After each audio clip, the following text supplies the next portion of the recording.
Welcome to our சேனல். இந்த வீடியோவில் Madras high court exam, TNPSC group exams, TNSRB, TET இந்த மாதிரி எல்லா எக்ஸாமுக்கும் காமனாக வரக்கூடிய part B general studies questions பற்றி தான் பார்க்க போகிறோம். இந்த சேனலுக்கு புதுசுன்னா சப்ஸ்கிரைப் பண்ணி வச்சுக்காங்க, பெல் ஐக்கானும் கிளிக் பண்ணி வச்சுக்காங்க. அப்போ தான் நாங்கள் போகிற வீடியோ அடிக்கடி உங்களுக்கு ரீச் ஆகும். இந்த சேனல்லே மெட்ராஸ் ஹைகோர்ட் எக்ஸாமுக்கு தேவையான மேக்ஸ் கொஸ்டின்ஸ் எல்லாமே வீடியோஸ் போட்டாச்சு. சயின்ஸ், சோஷியல் எல்லாமே இருக்குது. அதாவது இந்த சேனலோட பிளேலிஸ்ட்டில் போயிட்டு MHC, TNPSC, TNSRB previous year கொஸ்டின்ஸ்ன்னு இருக்கும். அந்த ஃபோல்டருக்குள்ளே போனீங்கன்னா எல்லா வீடியோஸுமே நீங்கள் பார்க்கலாம். மாடல் டெஸ்ட்டும் அது ஃபுல்லாகவே இருக்குது. மாடல் டெஸ்ட்டும் ஒரு 11 டெஸ்ட் போட்டிருக்கு. அது எல்லாமே அட்டன் பண்ணி பாருங்கள். ஓகே, இப்போ இந்த வீடியோக்குள்ளே போயிடலாம். எந்த கண்டம் பனி நிறைந்தது? இந்த கொஸ்டின் வந்து மெட்ராஸ் ஹைகோர்ட் எக்ஸாம்லேயே வந்திருக்கு. அண்டார்டிகா. ஆசியா பார்த்தீங்கன்னா பெரிய கண்டம், ஆஸ்திரேலியா பார்த்தீங்கன்னா சிறிய கண்டம். பனி நிறைந்தது அண்டார்டிகா. உலகிலேயே மிக உயரமான சிகரம் எவரெஸ்ட். இது எங்கே அமைந்துள்ளது? இதில் 2 கொஸ்டின் உங்களுக்கு நான் கவர் பண்ணியிருக்கேன்.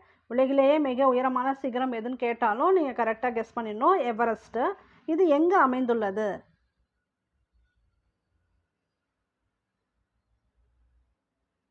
இமயமலையில் அமைந்துள்ளது. இக்காலம் செம்பு காலம் என்று அழைக்கப்பட்டது.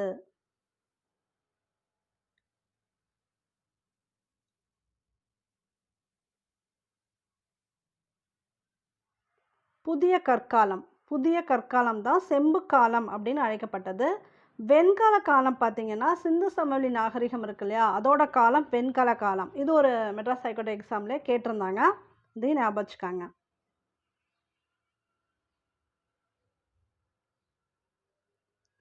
எக்ஸ்கவேஷன் என்பதன் பொருள்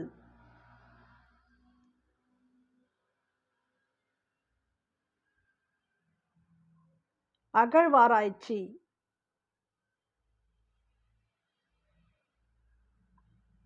காயமடைந்த புறாவின் உயிரை காக்க பசித்த பருந்திற்கு தன் தொடை சதையை வழங்கியவர்.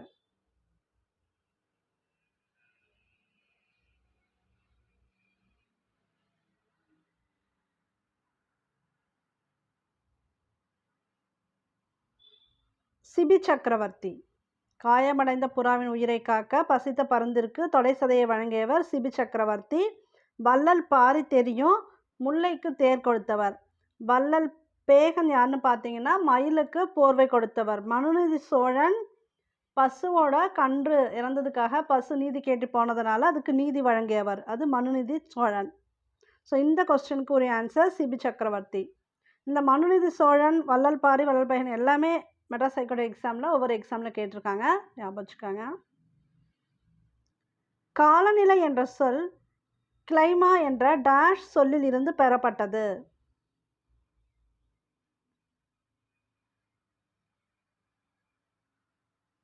கிரேக்க சொல். கிளைமா அப்படிங்கிறது கிரேக்க சொல். உலக வானிலை நாள்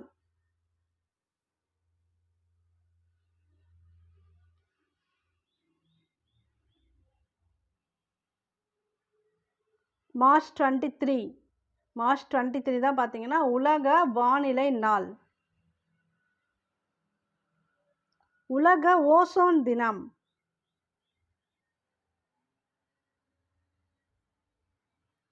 செப்டம்பர் 16. உலக ஓசோன் தினம் செப்டம்பர் 16. மான்சூன் என்ற வார்த்தை டேஷ் என்ற அரேபிய சொல்லில் இருந்து பெறப்பட்டதாகும். இந்த கொஸ்டின் வந்து வந்திருக்கு, குரூப் 4 எக்ஸாமில் வந்திருக்கு.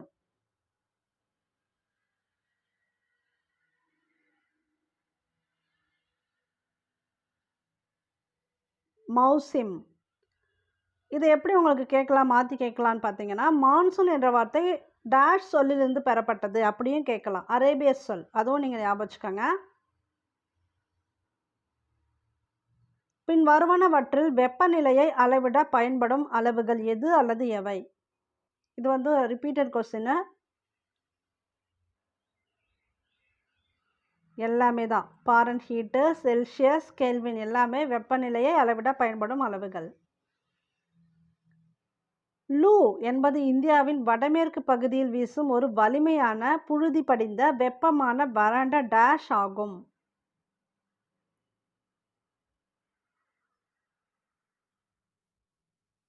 இந்த கொஸ்டின் அடிக்கடி குரூப் 4ல் கேட்பாங்க.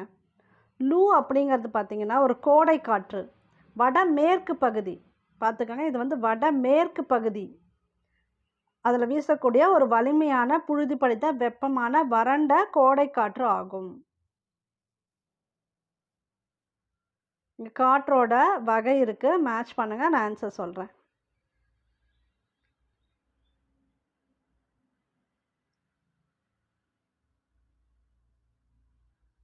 ஸோ இந்த கொஸ்டினுக்கு விடை லாஸ்ட் ஆப்ஷனு கோல் காற்று. கோல் காற்று அப்படிங்கிறது என்னன்னு பார்த்தீங்கன்னா ஒரு திசையை நோக்கி வீசும் காற்று, அதுதான் கோல் காற்று. நிலக்காற்று. நிலக்காற்றுனா நிலத்திலிருந்து கடலை நோக்கி வீசுகிறது நிலக்காற்று. கடல் காற்று, இப்போ கடலில் இருந்து நிலத்தை நோக்கி வீசுகிறது கடல் காற்று. பருவக்காற்று, தென்மேற்கு பருவக்காற்று, வடகிழக்கு பருவக்காற்றுலாம் பருவக்காற்று. ஓகேங்களா? ஸோ லாஸ்ட் ஆப்ஷன் இ தான் இதுக்குரிய சரியான ஆன்சர். வடகிழக்கு இந்தியாவில் வீசும் குளிர்காற்று.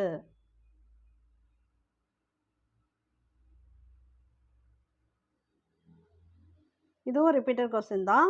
நார்வெஸ்டர்ஸ், இது வந்து வடகிழக்கு இந்தியா, நல்லா ஞாபகம் வச்சுக்கோங்க. நான் ஏற்கனவே சொன்னேன் லூ வந்து பார்த்தீங்கன்னா வடமேற்கு இந்தியாவில் வீசக்கூடிய கோடை காற்று. இதுக்கு ஜஸ்ட் ஆப்போசிட் இந்த நார்வெஸ்டர்ஸ் வந்து வடகிழக்கு இந்தியாவில் வீசும் குளிர்காற்று.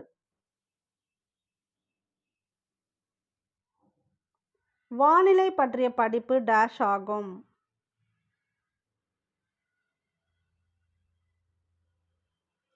வானிலை இயல். நீங்கள் 25 மார்க்ஸ்க்கு எவ்வளோ ஸ்கோர் பண்ணுறீங்க அப்படிங்கிறத கடைசியாக கமெண்ட்டில் போடுங்க. ஸோ இன்னும் கொஞ்சம் அந்த 18, 14, 15 வரவங்க, 25க்கு வரவங்கெல்லாம் இன்னும் கொஞ்சம் ட்ரை பண்ணுங்கள். டெய்லி படிச்சுட்டே இருங்க. புக் பேக் கொஸ்டின்ஸ் படிங்க, வீடியோவும் பாருங்கள். உங்களால் எவ்வளோ அட்டன் பண்ண முடியுதுன்னு பாருங்கள்.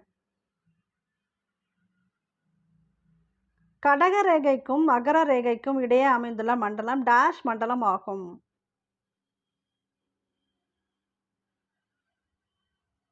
இது வந்து வெப்பமண்டலம். கடகரேகை மகர ரேகை ரெண்டுத்துக்கும் இடையில இருக்கக்கூடியது எதுன்னு பார்த்தீங்கன்னா வெப்பமண்டலம். டேஷ் மேகம் வெப்ப சலன மழைப்பொழிவை தருகிறது.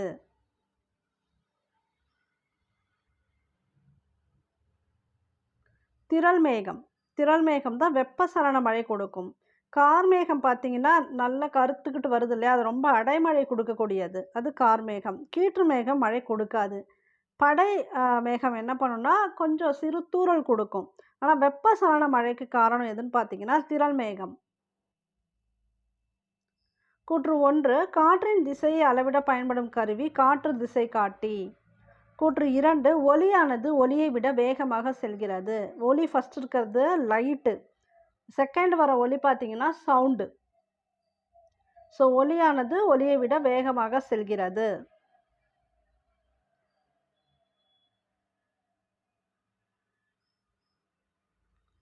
ஸோ ரெண்டுமே சரி. கூற்று 1 மற்றும் 2 சரி. காற்றின் திசையை அளவிட பயன்படும் கருவி பார்த்தீங்கன்னா காற்று திசை காட்டி தான். அதே போல் லைட் வந்து பார்த்தீங்கன்னா சவுண்டை விட ஃபாஸ்ட்டாக வரும். நான் ஏற்கனவே ஒரு வீடியோலேயே சொல்லியிருக்கேன். இப்போ இடி மின்னலில் ஃபஸ்ட்டு வந்து நமக்கு லைட்டு மின்னல் வந்துடும், பின்னாடி தான் அந்த சவுண்டு, அதுக்குரிய சவுண்டு இடியே பின்னாடி தான் ரீச் ஆகும். அந்த மின்னல் லைட்டு எந்த அளவுக்கு வருதுன்னு வச்சு நம்ம இடி எவ்வளோ சவுண்டாக வரப்போகுதுங்கிறத நம்மளால் கணிக்க முடியும். ஸோ ஃபஸ்ட்டு வரக்கூடியது லைட்டு. இடி மின்னல் ஞாபகம் வச்சுக்கிட்டிங்கன்னா ஈஸியாக இந்த கொஸ்டின் ஞாபகம் வந்துடும். நிலப்பரப்பை ஊடுருவி நீண்டு காணப்படும் கடல் அல்லது பெருங்கடல் நீர்ப்பரப்பு. நிலப்பரப்பில் ஊடுருவி செல்றது.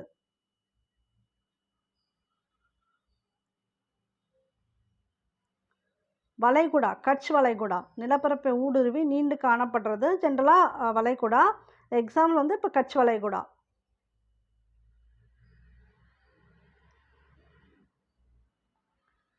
பின் வருவனவற்றில் சிந்துவெளி நாகரிகம் பற்றிய கூற்றுகளில் எது சரி?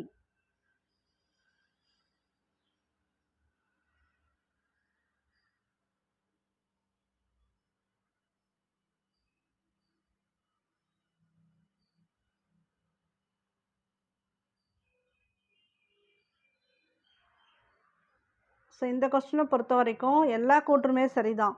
சிந்துவெளி நாகரிகம் வந்து ஒரு ஹரப்பா நாகரிகம்னு அழைக்கப்படுது, கரெக்டு தான். 20ஆம் நூற்றாண்டில் ஆரம்பத்தில் தோண்டப்பட்டது. ஃபஸ்ட்டு தொல்லியல் ஆய்வு தளம் இது. சுட்ட செங்கற்கள் வந்து காணப்பட்டது. அப்புறம் நன்கு வடிவமைக்கப்பட்ட அந்த வடிகால் அமைப்புலாம் இருந்துச்சு. தானிய களஞ்சியம் இருந்துச்சு. இது எல்லாமே கரெக்டு தான்.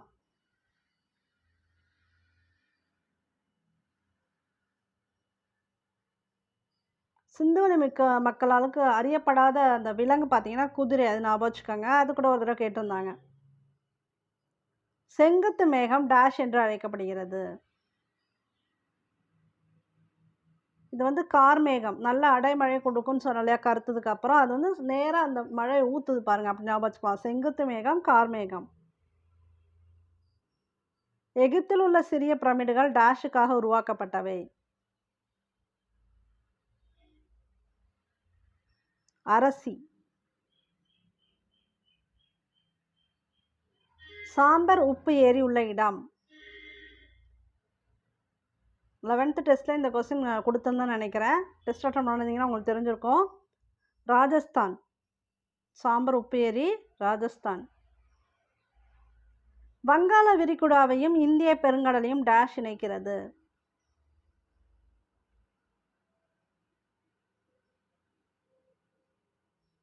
இந்த கொஸ்டின் பார்த்தீங்கன்னா குரூப் 4ல் கேட்டிருந்தாங்க. பாக் நீர் சந்தி வங்காள விரிகுடாவையும் இந்திய பெருங்கடலையும் இணைப்பது எதுன்னு பார்த்தீங்கன்னா பாக் நீர் சந்தி. ஒடிசாவில் உள்ள சிலிக்கா ஏரி இது வந்து என்ன டைப்பு? அருவியா, விரிகுடாவா, நீர்ச்சந்தியா, உப்பங்கழியா?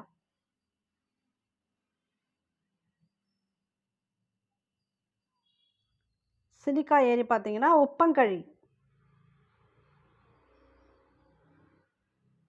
கடலில் இருந்து உப்பு நீர் தனியாக பிரிந்து ஆழம் குறைவான நிலப்பகுதியில் சேர்ந்து உருவாகும் நீர்ப்பரப்பு டேஷ் ஆகும்.